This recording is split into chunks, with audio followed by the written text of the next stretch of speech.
Selamat malam Bapak Ibu Saudara yang Tuhan kasihi. Bersatu hati dalam doa Selasa 13 September 2022.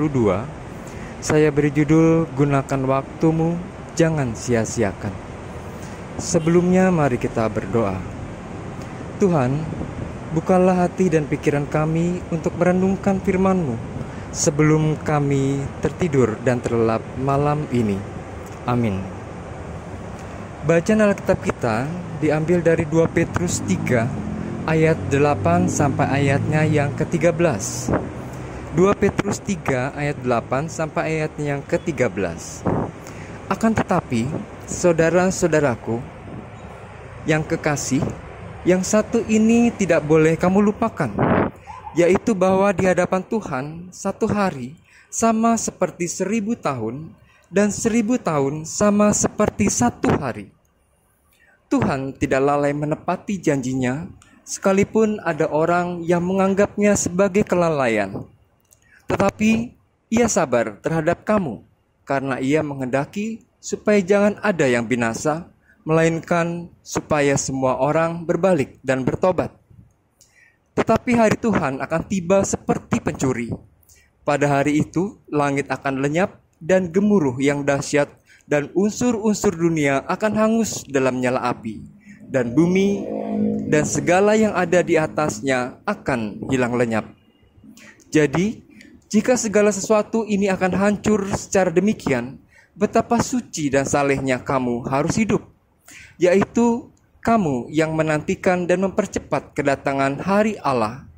Pada hari itu, langit akan binasa dalam api, dan unsur-unsur dunia akan hancur karena nyalanya.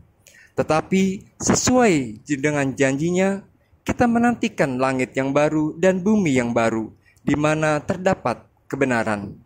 Demikianlah firman Tuhan. Saudara-saudara, kitab 2 Petrus merupakan surat yang ditulis Simon Petrus kepada orang percaya di Asia Kecil, yang telah menerima suratnya yang pertama. Petrus menyampaikan surat agar mereka bertekun dan mengejar kesalehan dan pengenalan yang benar akan Kristus.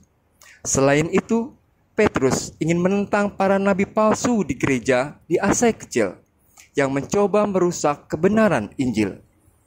Mereka diingatkan selalu waspada agar tidak tersesat karena pengaruh orang-orang yang tidak mengenal kebenaran Allah. Sebaliknya, Petrus ingin mereka bertumbuh dalam kasih karunia dan pengenalan akan Tuhan, supaya ketika harinya Tuhan tiba, mereka akan memperoleh keselamatan dan hidup yang penuh sukacita. Saudara-saudara, jika kita cermati, maka apa yang diuraikan di atas tergambar jelas maksud dari surat Petrus yang kedua ini.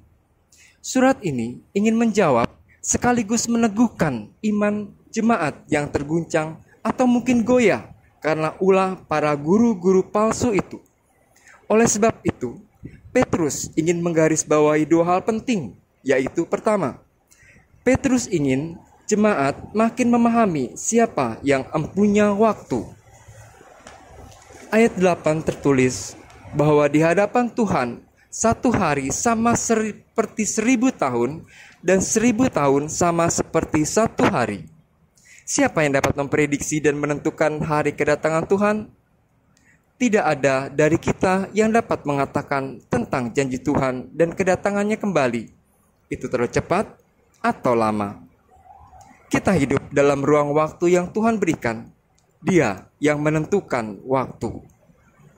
Yang kedua, pada hakikatnya, waktu Tuhan itu adalah kesabaran. Tetapi Ia sabar terhadap kamu karena Ia menghendaki supaya jangan ada yang binasa, melainkan supaya semua orang berbalik dan bertobat.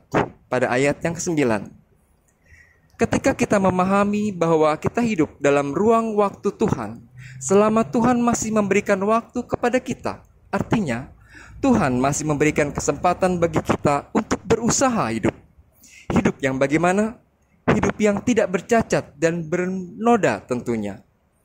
Selama Tuhan masih memberikan waktu kehidupan itu, artinya tangan Tuhan masih tetap terbuka keselamatannya bagi siapapun. Namun pertanyaannya, Sudahkah kita memakai waktu yang Tuhan berikan kepada kita itu? Bagaimana kita memakainya? Tuhan memberikan waktu hidup bagi kita adalah untuk mempersiapkan diri kita menuju keselamatan yang Tuhan berikan. Selama masih diberi waktu, jalanilah hidup kita. Untuk apa? Ya untuk berkarya bagi Sang Empunya waktu. Dari sekian banyak waktu yang Tuhan berikan kepada kita, marilah kita lihat kembali bagaimana kita menggunakan waktu-waktu kita itu. Berguna atau sia-sia? Berguna untuk siapa? Itu juga harus kita uji lagi. Prinsipnya seperti lagu di bawah ini. Gunakan waktu yang diberikan Tuhan.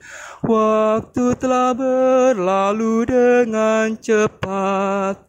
Apa yang ada di dunia sekarang yang nanti takkan dibawa pulang. Amin. Mari kita berdoa. Bapa yang baik, terima kasih untuk setiap waktu yang Engkau berikan. Ajarlah kami untuk menggunakan waktu dengan bijak dan tidak menyia-nyiakan waktu dalam hidup kami. Dalam kasih-Mu yang akan terus melingkupi kami sepanjang tidur kami malam ini. Amin.